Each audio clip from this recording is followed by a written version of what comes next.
Israel's seizure of Palestinian lands brings with it the added extra of a harsh economic blockade. Any products made there are not only prevented from making their way to the outside world, but they are kept from the Israeli market as well. RT's Paula Sleer has more.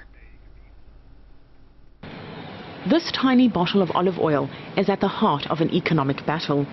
It may be small and expensive, but it's one of those products that defines where people stand in the ideological battlefield of the Middle East. From Palestine to Europe and beyond, each purchase is seen as a shot in an economic war. People are not sufficiently aware that Israeli settlement products are competing with Palestinian products abroad. Also, when we tell the customer that there's a difference between settlement products and Israeli products, they understand we're living under occupation and they can choose what products to buy or not. And more consumers are choosing not to buy Israeli products originating in the settlements in Palestinian territories. They are seen by many as the fruits of the occupation. The boycott movement also has within it a boycott movement. The boycott movement asks retailers and distributors to carry Palestinian products.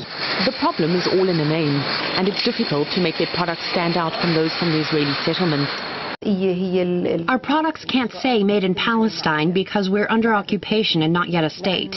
They can say made in the West Bank or made in Gaza or Palestinian product.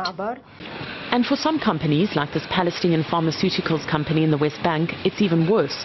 It can't even sell in its own backyard.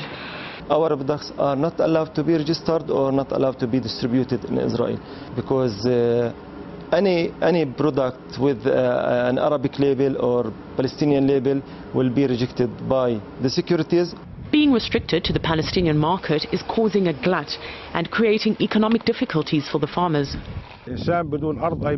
Everyone here grows olives, and so the local market is very small and the competition big. We don't get much money for our olives either. It is part of a bigger problem. When the demand is there, the occupation means more often than not, farmers are prevented from gathering water or even getting to their land.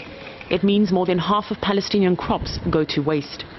But there is hope in a corner of the remote city of Jenin. This private company is helping farmers overcome their troubles and get into international markets. Here the olives are processed, pressed and stored. As soon as an order comes through, the oil is pumped up here, from where it is boxed and bottled to international standards. It appears demand is growing. Especially in the US, we find that as much as specialty shops and co-ops are excited to find Palestinian specialty goods in the marketplace, then they are calculating, okay, what backlash am I going to get from Zionist bloggers in the marketplace? The snag is that these products sell for almost double their value because of the cost of getting them to market.